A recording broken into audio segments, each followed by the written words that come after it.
Okay, we should be good to go. Okay. Good morning. Thank you for joining us today to discuss the Transition Readiness Grant for the 2025-2026 school year. My name is Cecile David, and I am the grant manager for the Transition Readiness Grant. I am joined today by Alicia Reinhardt, who is the Transition and Graduation Consultant at DPI. Alicia was the former grant manager for TRG. Is this advancing at all? Yeah, just keep clicking a couple more times and you should be able to. Okay, there we go. Yes, there you go. Like clicked it 10 times. I'm also joined by Shelley Burke-Otto and Pam Jensen, who are part of the Transition Improvement Grant staff. Please make sure your microphone is on mute during the presentation to ensure everyone can hear. If you have a question, feel free to write it in the chat section. We will pause about halfway through our presentation to answer questions, as well as take questions at the end of the webinar. I also want to make everyone aware that this webinar will be recorded and posted on the TRG webpage. So let's begin by reviewing our objectives for today. Our main objectives today is to provide a brief overview of the TRG program for those who are new to the grant. That link on the slide, if you click on the PDF version when it's posted, that will take you to the DPI website on TRG. I also want to provide guidance for completing the application and budget claim process, and then answer any questions.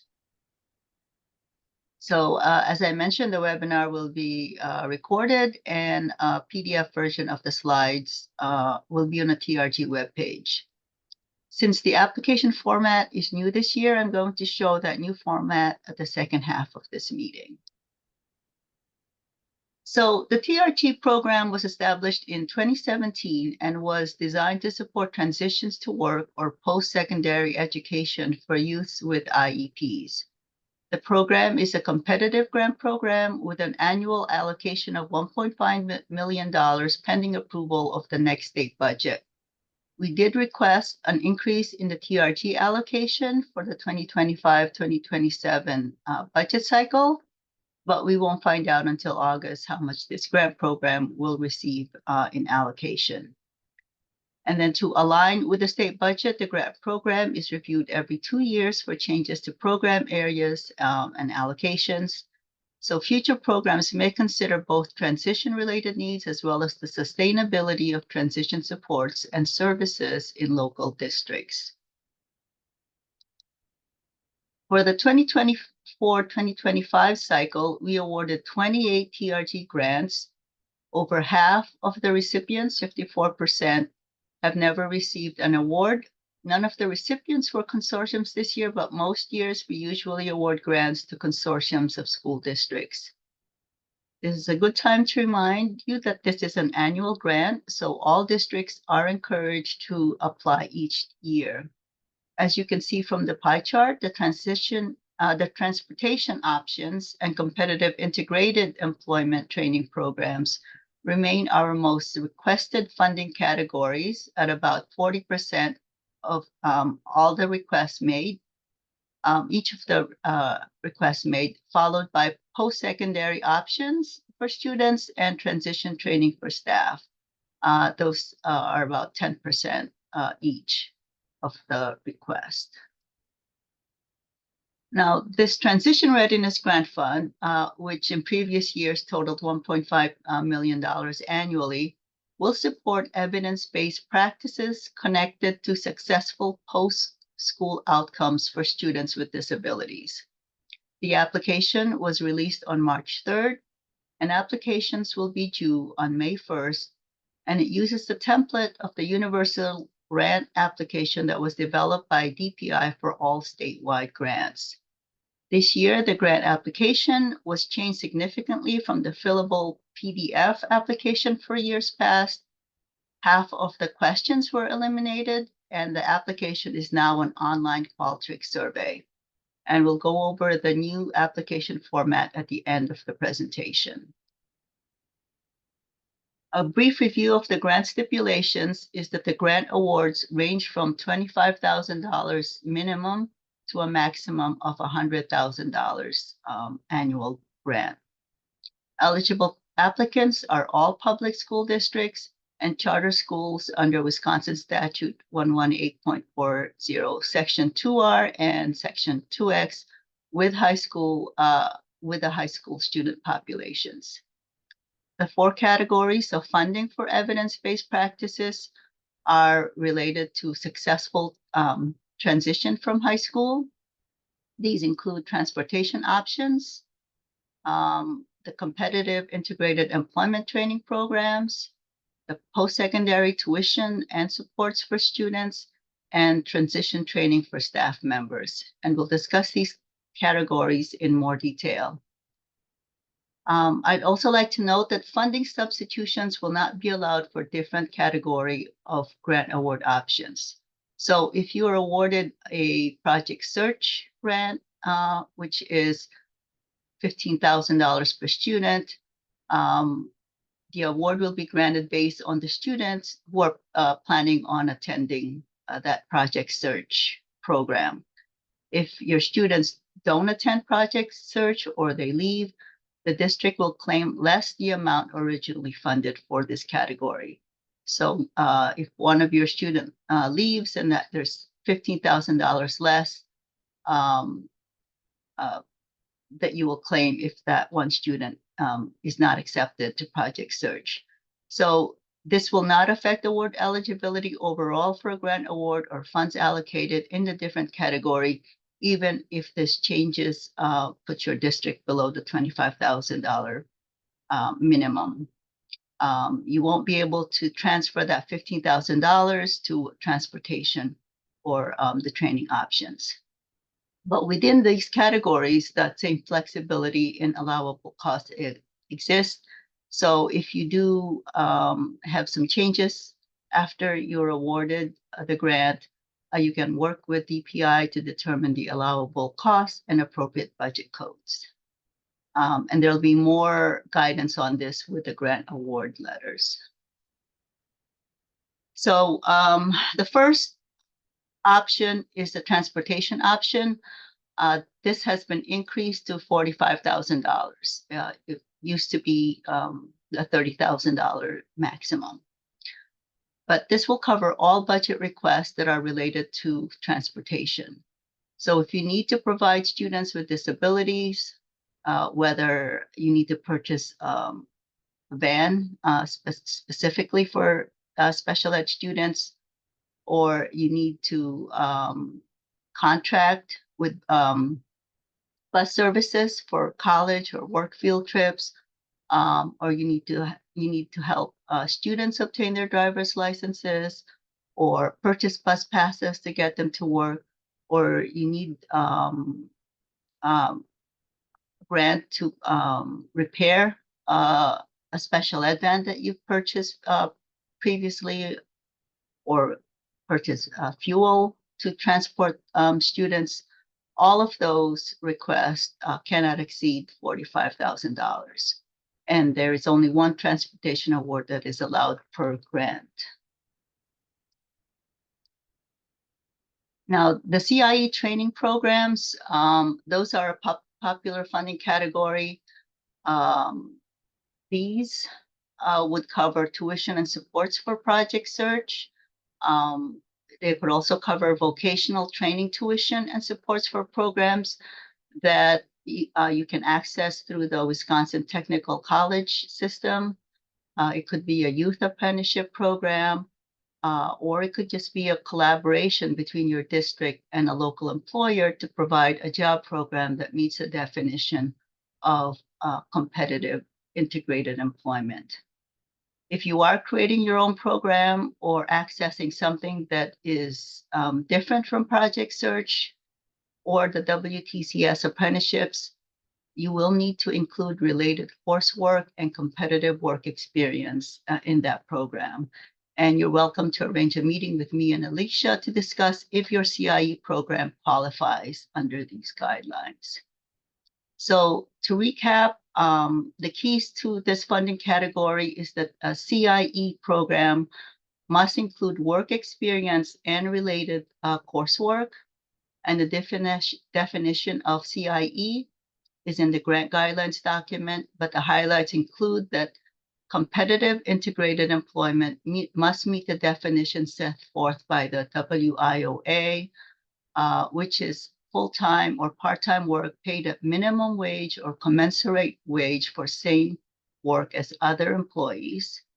They should have the same benefits as those provided to other employees. They should have opportunities to interact with persons who do not have disabilities, and they should have the same opportunities for advancement as employees without disabilities. So applicants who are requesting funding for this category in their proposal will need to describe how the established program or a new program that you set up will meet the CIE requirements.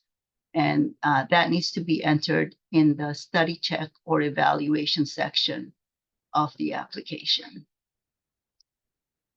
The next allowable cost is post-secondary tuition and supports.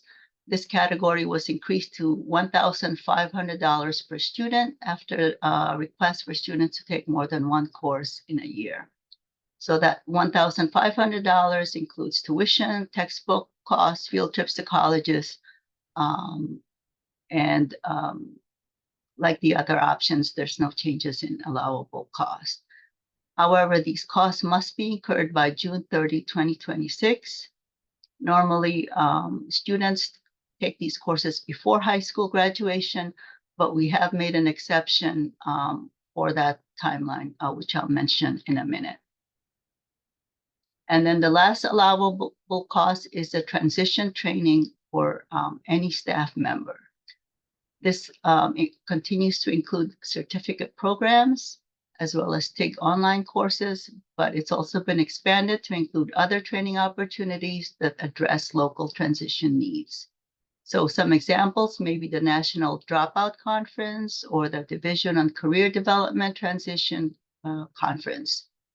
Applicants must identify how training selected in this category aligns with the root cause statements that you mentioned in your application. So the allowable costs for this category are the same. Their travel expenses, registration, tuition for the training, and costs for substitute coverage while staff is in training. And the maximum allowable cost is $1,200 per staff member.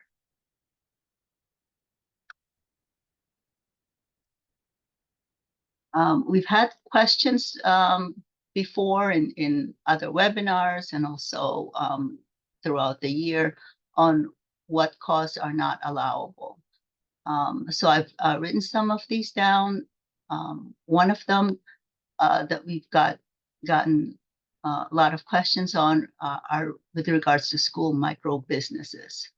So the segregated school micro businesses usually are not allowed.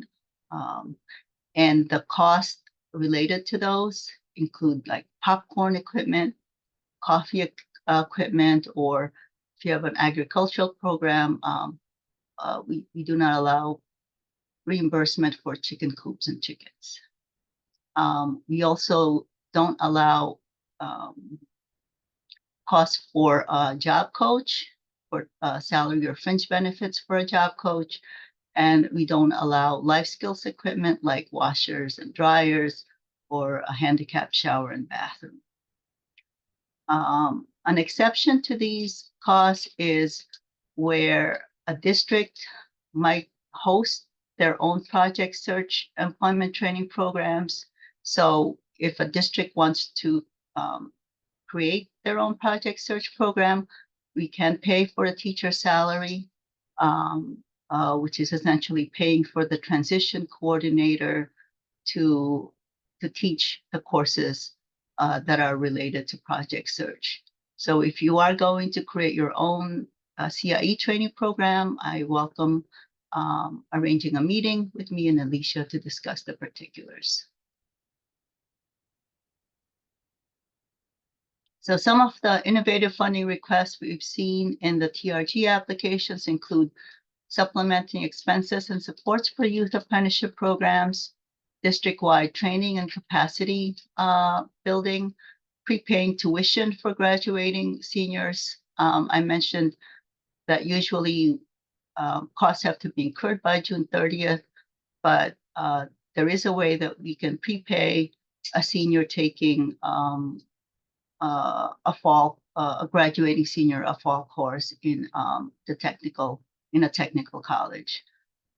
We've also paid for driver's education and licensing fees, and also for districts that want to braid TRG funding and other supports from DVR, Perkins, we can discuss those. Now, with the funds acquisition process, as I mentioned, the funds awarded under this grant need to be expended between July 1st, 2025 and June 30th, 2026. Grant recipients will need to expend the fund first and then claim for reimbursement. Usually, we want grant recipients to claim at least 2 times per year. There's a program fiscal report, the PI 1086, that can be submitted to DPI claims forms at DPI. It's important to note that the PI 1086 must be signed by the business manager or the district administrator or another district designee. A lot of the forms have been returned because they are submitted without a signature. So here are the fiscal implications. The Transition Readiness Grants are booked under Fund 27, and the project code for the TRG program is 451. The project 011 and 019 expenditures are the only expenditures that are pulled into the IDEA maintenance of effort calculation. So the state-funded transition grant expenditures will not increase your LEA's local maintenance of effort level. So the state grant revenue received should offset any expenditures coded to this new state grant project code and will not impact your LEA's Fund 10 to Fund 27 transfer. And there's a list of applicable WUFAR codes for the 4 funding categories that are available in the application support section of our website. This list will also be sent to all grant award letters. This list will not be exhaustive, and districts should continue to work with us through the budget claim process. Now, the DPI updated the universal grant application for all statewide competitive grants. The TRG application for 25-26 will be using a truncated version of the universal application in a Qualtrics survey format. This online application creates a better order for the questions and separates some loaded questions to help applicants write a comprehensive proposal. So the application will ask you to review your data to identify priorities. You need to identify how the grant funds will impact priorities and adult practices. And you also need to create a plan for evaluating and sustaining services that are created by having access to a grant award. If you're a new applicant, you will need to connect the data analysis and priorities to the 4 evidence-based funding categories. So completing the application, again, it's an online format and it's a new application. So if you have applied to the TRG before, you'll see significant changes. The application is due 11:59 p.m. on May 1st, 2025. We are going to include a sample Word document and a fillable PDF form in the application support section on the website, so you can prepare a draft of your responses in that document. But you need to submit the online Qualtrics survey directly to DPI. There is no preview form in the Qualtrics survey, so it will help to do a draft in that Word document. There will be a copy of your application that is sent to you after you've submitted it. And districts that band together in a consortium can apply together, and you need to identify who the consortium members are in a signed PI 1500 form that is also included in the application. And electronic signatures are accepted, and incomplete applications won't be considered. So I will go through the new online format after the break. And so now we're going to break for about 5 to 10 minutes, depending on the number of questions that we get. Hey, just looking back at the chat, we did have one about Project Search that looked like someone did answer, but Alicia did. The question was, is Project Search taking new sites? Alicia did share a link in there for contact information, and someone did share that they did ask about this and was told no, but you could look further in with that site. Next question would be, can Pays Lab be purchased with CIE funds? So in the past, this has not been allowable and has continued to not be allowable for a couple of reasons. Pays Lab is a big curriculum purchase, and this program is designed to create experiences for students in the specific school year. And so that related coursework that they're taking with that CIE work experience, that competitive work experience, needs to be related to that work experience. So it might be related to the career area that they're getting work experience in. It might be related to a soft skill that the student needs to develop, like maybe social interaction or punctuality, etc. But the Pays Lab is generally not allowed because it's a more broader system and not related to a specific work experience. Okay, thank you. Next question is, can transportation costs include busing students from multiple districts to a technical college campus for a youth transition conference? Yes, definitely. The only limitation is what Cecile referenced earlier, and that no matter how you're detailing those transportation costs, the maximum that you can receive is that $45,000. Cecile, anything else you'd add there? You mentioned that it was busing them from several districts. So they would that be a consortium request then? Yes, yes. Sorry, this is Nikki. We are a consortium, Marathon County Special Education. So we have 6 school districts. Okay, yes. In that case, yes. If you fill out the consortium agreement, then it would you. busing. Yeah.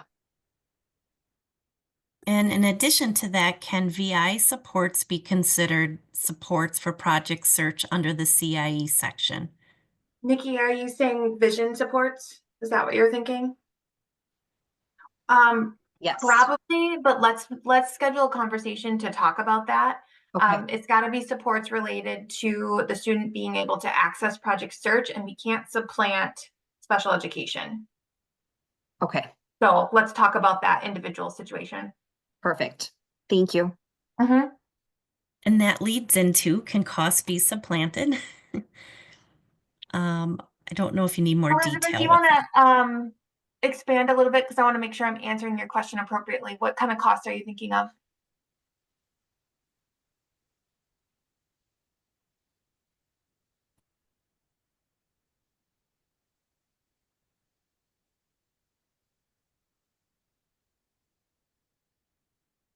So we have a program whereby our students go to, our seniors go to MATC their senior year. And we try to get our special ed students to be part of that as well. So we're paying costs for them to attend to MATC. That's what I mean by that. So, yeah, so instead of the district paying it, the grant would pay for it in that year? Yes. Yes, that's allowable. So those students are taking classes at MATC, and if I'm understanding correctly? Exactly. And they're already, so this year the students are already doing that, not part of a grant. So we would like to know if we could work that into the grant and they could be covered for next year, but you're saying yes. Yes, yep, that is allowable. That's nice. And another question, can apprentices be paid apprenticeships, or include paid apprenticeships? Yes, that is allowable. And so I probably recommend if your district is looking to set this up, that you schedule a call with Cecile and I so we can work through some details and examples, because there's multiple ways that it can that it can be set up, but we need to set up the relationship between the employer and the school district. Or, I need to understand who's the employer in the situation and how they're paying the student. So I think it would be best if we had an individual conversation about that scenario, but it is allowable and has been covered by grant funds in the past. Can I, Alicia, can I just ask a question? I think Yes. Elizabeth had asked her about the supplanting. Can you tell me what is different about this grant, why you can supplant? Because that's something that sounds like MATC is offered to all. Like IDEA funds would not be able to, because you know what I mean? But this grant can. What's the difference? Because So it would be part of it is that supplanting so part of it is that this doesn't come into the calculation of maintenance of effort. Okay. So that's part of it. And I'm certainly not going to prove to be a financial expert here. So there may be some inaccuracies and things that I say, and we can clarify things with our financial specialist if we need to. But part of it is related to it not being in the maintenance of effort calculation. And then the other thing that so DPI sets the program rules. And one thing that we felt pretty strongly is we're not using this grant to replace special education staff. And so that's why, for example, we don't allow job coaching, because we don't want job coaching to go away when maybe the district doesn't have the grant money the next year, but it can supplement things that are happening and experiences for students, like, for example, paying part of a project search teacher's salary if you're the host site for the project search and you fund the teacher, and that might free up some funds in the district to allow other things to happen too. And so I know districts have sought out the benefit from grant funds in that way as well. Does that help clear things up, Heidi? Yeah, that's fine. I think, I mean, the differences, there's a purpose. I think the MOE probably answers it the best, so thank you. Next question, does the application need to be completed all at one time, or is there a way to go back and do it in chunks? I'm going to let Cecile take that one. So if you use the same browser, you can keep editing the application before submission. But once you hit submit, then you can't get back to it. There is a page, and I'll go over it in the next half, where the application does not allow you to go back. And that's usually in the section where you've entered the amount of funds that you're requesting. So once you get to that stage, the only way to edit what went on before is to do a new application. But especially if this is your first application, or you're a new applicant, it is best to go through this template that will be available today, where you can see what questions are, and you can do your answers in draft form before you cut and paste them into the actual Qualtrics survey. If part of an inclusive program so I think what they're asking, can they purchase equipment like coffee equipment if it's part of an inclusive program?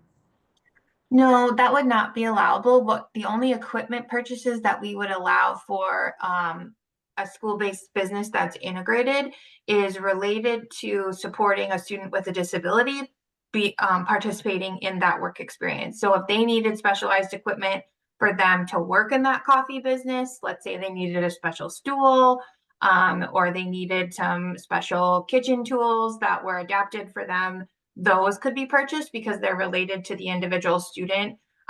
being able to participate in that work experience, but we do not allow general equipment purchases, like for say a latte machine that the business would just use. What if you don't know the specifics regarding transportation in terms of how many students would need it for internship purposes, and you are not sure if it is better to hire out a transportation company or to purchase a new vehicle?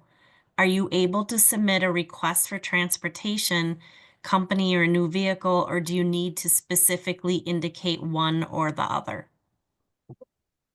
So I would do your very best to project what you think you might need in your application.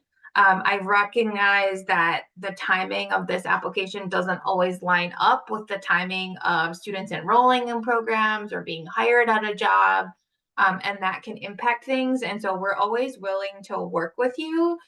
We're also willing to work with you within the same category. So if for some reason you need to switch from purchasing a vehicle to contracted transportation because you just can't find a vehicle, that is allowable and we can work on that with you. But what we can't change is we can't change how much you apply for in transportation. So let's say, you thought you were going to need 10,000 and now you need 20,000. We can't change that. And we also can't change those dollars to something else. So if you decide later, oh, we're not going to do any transportation and we really need funds for transition training for our staff, we can't switch categories. That's what's not allowable. So my best advice is to do your very best to project. And if things come up, we absolutely will, work with the flexibility that's allowable within the program. One last question. Besides indicator 14 data, is there another data that we should be collecting and analyzing? So any data that you feel makes a case for the need for your grant proposal could and should be included. So. Okay, so that actually is a good segue to our next slide, which is completing the application. Can I ask it one question? Maybe this is better. So, and I can wait till the end if you guys can stay on. So I'm from ACESA and I have some very specific questions that maybe don't apply to everybody else unless other people that have to do with that consortium and stuff. Sure. So I don't know if we can stay on. We could maybe stay on Okay. again at the end, Heidi. I think that would be great. Okay. And I just want to clarify, this grant program by statute is only open to school districts I know. and charters, but I know CESA sometimes support school districts in applying. So Yeah. Okay. Thanks. So in our TRG webpage, we have a section called Application Support. And there you'll find many resources that can support your application process. So the grant guidelines that I referenced before will provide step-by-step directions on each section of the application. There'll also be like a template or a sample Word document and PDF, a fillable PDF document that will be added to allow you to prepare your responses to the TRG app offline, and then you can copy them to the online app. You'll also have access to the scoring rubric to see how the applications are reviewed and scored by the reviewers. Finally, there are resources that support your data analysts, and that's thanks to the TIG staff, the Transition Improvement Grant staff who put together these resources. So you'll find a video that explains the data analysis guides. There's guidance on analyzing indicators 1 and 2. These are the graduation and dropout data, along with indicator 14 data analysis guidance. This is the post-secondary outcome survey. So if you're a new applicant, these data analysis resources will be helpful when crafting your root cause analysis and your priority statements. So as I mentioned, the TRG application is no longer a fillable PDF file. It's now an online Qualtrics survey. You can fill it out on your computer, and then that draft application is saved, and you can return to it with the same link using the same browser. It's also set up as a mobile application if you want to fill it out on your phone or iPad. So for all applicants, unfortunately, there's no preview option of the application, but I mentioned there's a template document that will list the questions, so you can prepare your responses ahead of time and cut and paste them. So, so the first section is in the general information is the name of your district or charter school, your CISA number, your district administrator, and then you also need to put in the project contact, and that's the applicant, whether it's the transition coordinator, a special ed teacher or director. We'll also need your fiscal contact, who's usually your business manager. And then after you submit your application to DPI, you will receive an email acknowledging receipt and PDF copy of your application. So because it's an online application, the application will move like a flow chart. So if you've received a prior TRG award, either individually as a district or as part of a consortium, the questions and responses will differ from the districts who have never received an award before. So after these questions, if you're applying as a consortium and you check off this box that says yes, you'll get this notice that you have to fill out this consortium verification form, and you need to upload that at the end of the application. So this form needs to be filled out by the administering agency, and one district in the consortium needs to be considered the fiscal agent. And that person is responsible for submitting a claim to DPI. The money flows to that district, and that district distributes it to other districts in the consortium. So invoicing for purchases is between those districts, the fiscal district, the fiscal agent, and the partner district, since the districts in the consortium cannot claim expenses individually.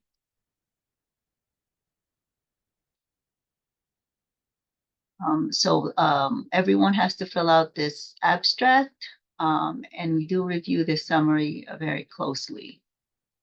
And then after the abstract, there's the assurances and certification form. There's a link here to the grant assurances and certification form that needs to be signed by your district administrator and uploaded at the end of the application. Now, for new applicants, there's a section called Readiness where you identify and describe the stakeholders that will be involved in the implementation of your grant project.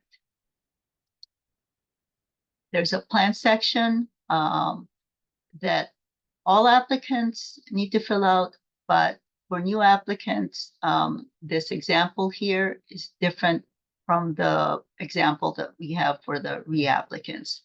But in the demonstration of needs section, you need to identify the specific needs for the target population. And also include supporting data to determine those needs. For those who are reapplying for the award, the example that we show indicates that we want to know how this TRG application will differ from your prior award. For new applicants, there's also a root cause analysis. So this is where the application support for data analysis will come in handy. You need to analyze the root causes of your priority statements and data that is referenced in this section. And then after that section, there's the priority areas and statements. And this is where you address the root cause of your needs. So for new applicants, you have these examples where you can say that you can improve or decrease the statements, and you can accomplish that by using the funds to use some of those options. So this includes your approach to addressing one or more of the root causes for your grant project and describing how this grant project fits into this approach. For those who are reapplying for the grant, again, the example that we show, we want to know how this particular TRG application will differ from your prior awards. So how you need to describe how this grant project is different. And since you're a reapplicant, we assume that you've already done the root cause analysis.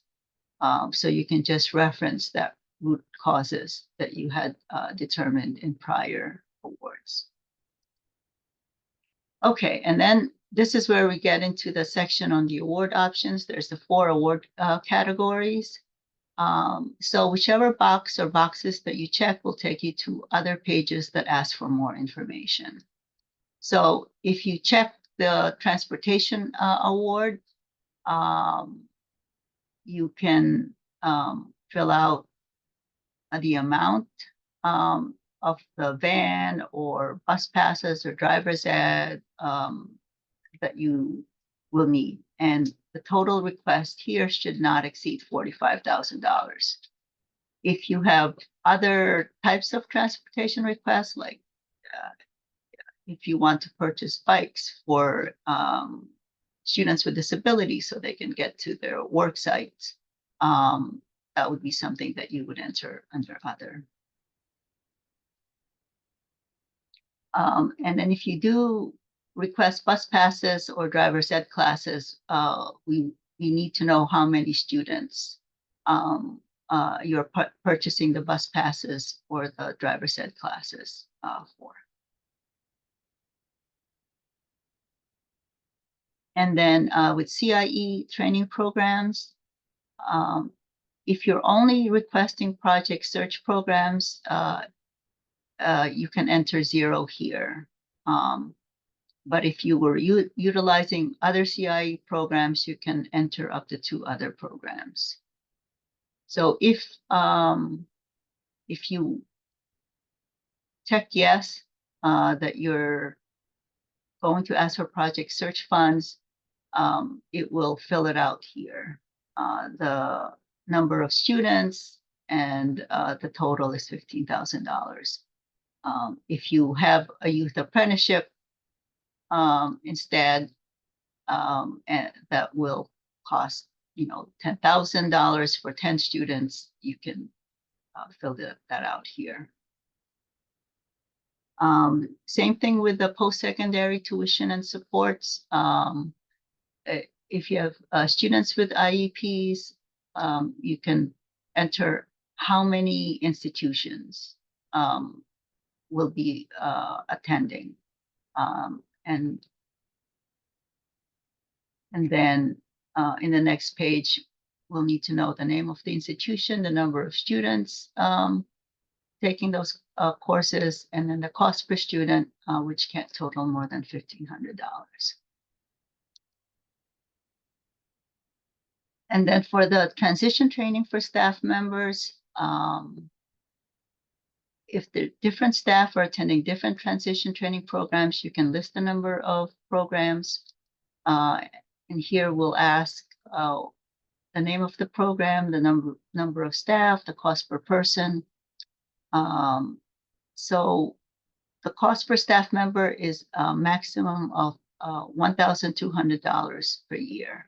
And that includes travel, lodging, meals, and substitute coverage during training. If staff wanted to attend 2 conferences or training programs, the maximum is still $1,200 per year per staff member. And then when you get to this page, you get to the summary total page.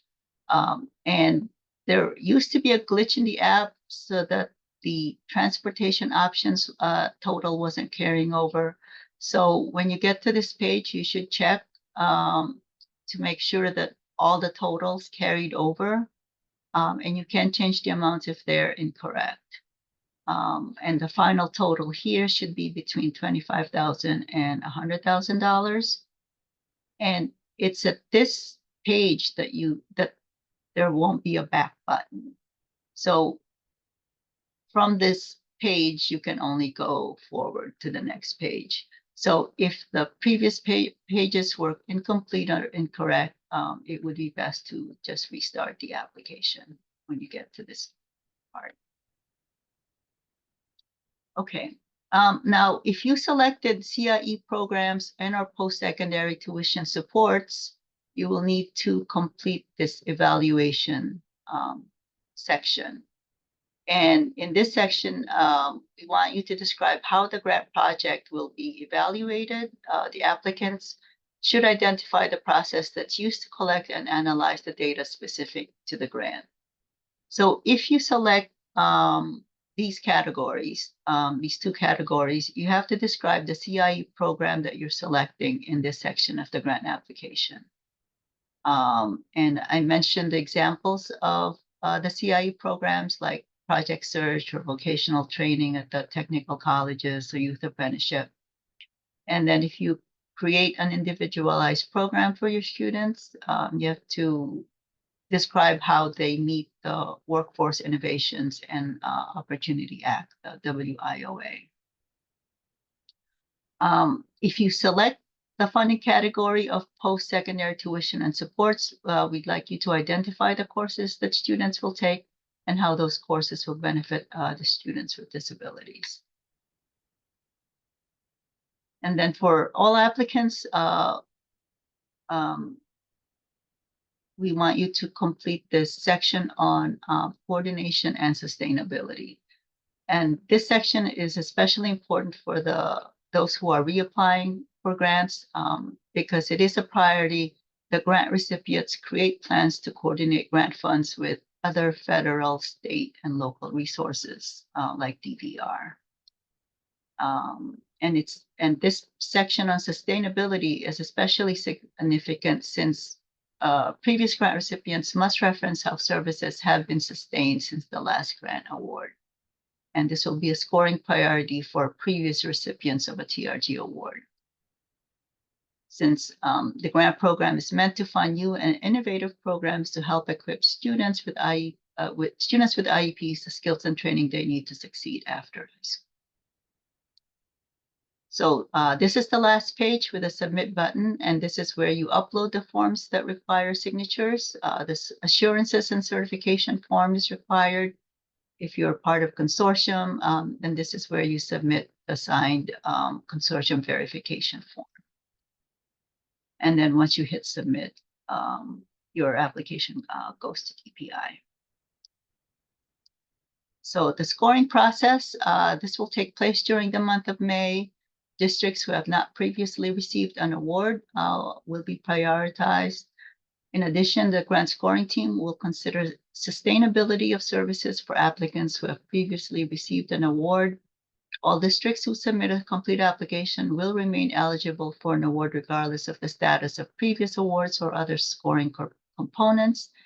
And it is our hope to provide intent to fund letters in July, but spending cannot begin until the final approval of the state budget, the new state budget. So general requirements for all recipients is that you need to submit a data summary evaluating the impact of grant funds on the root causes identified during the application process. And this is a summary that's submitted via Google form. And I usually send this form out in May. And the form must be completed and submitted to DPI by the close of the grant year, which is June 30th. And another requirement, if your district previously received a TRG, you probably recognize this form, but now we won't be requiring you to submit this unless you are awarded a TRG grant. And that is the budget summary and budget details page. And this usually took up, I know, a lot of time as part of the application. And there's details about filling out these pages that are included in the manual. This is a budget detail summary. It has WFARC function codes that you need to fill out, and that's also in the application support page. And these pages are necessary for our school finance team to process your claim for reimbursement. And this is where it's helpful to work with your business office in filling out these pages, since they're the ones who submit the claims for reimbursement.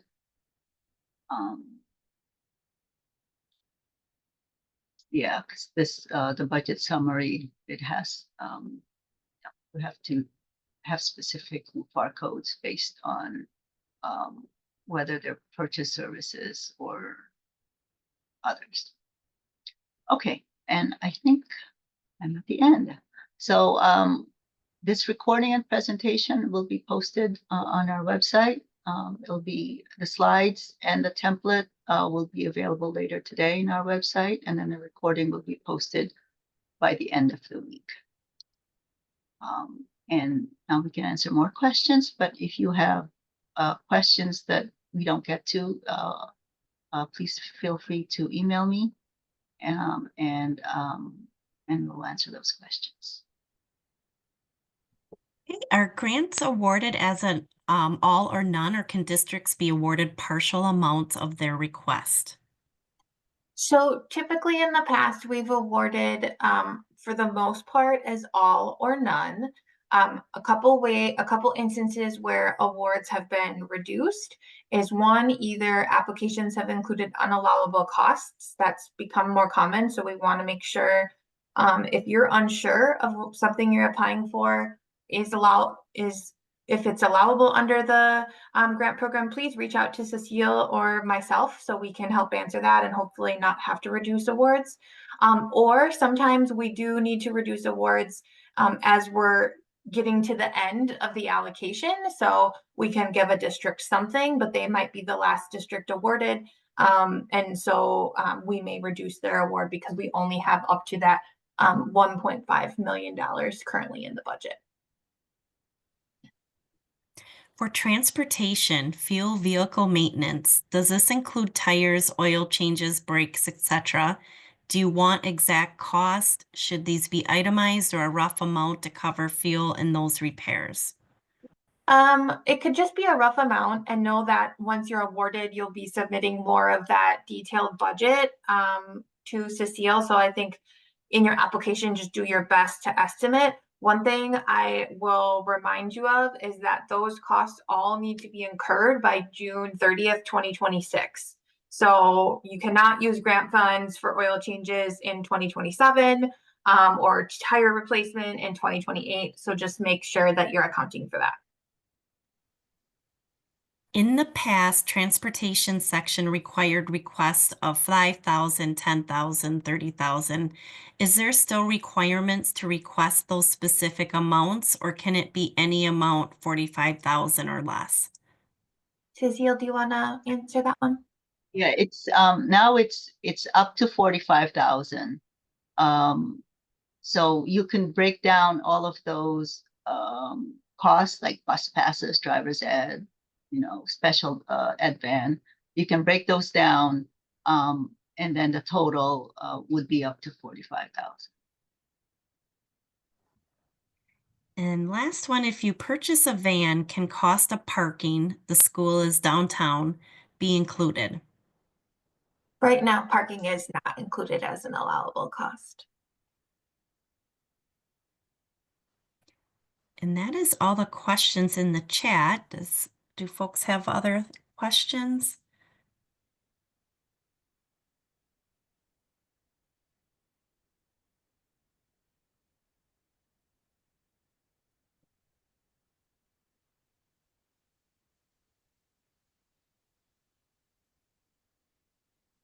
Just give folks a minute in case they're typing.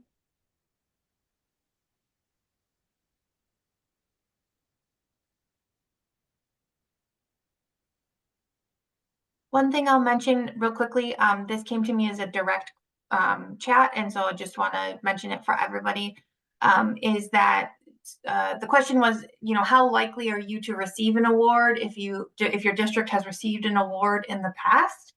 And my response was that you're very likely to receive an award. We do prioritize funding for those grantees who have not previously received an award, but that has been a scoring priority for a long time, and we consistently award 40 to 50% of our grant awards are returning applicants and districts who've gotten awards in the past. So there is a good chance. We also have the chance of a budget increase out there, and DPI cannot award your need if you don't apply. And so, we'll only be able to award what we have applications for if the wonderful thing happens that we might get an increase to the allocation of this program. So my recommendation is, if you have a need, that you apply every year.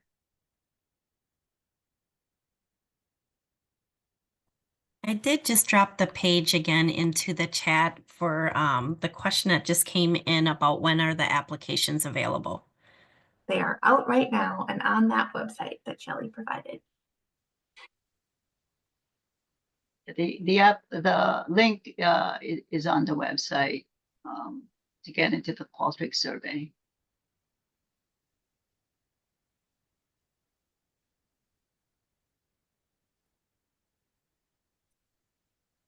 I'm not seeing anything else. Was there anything you saw, Shelley?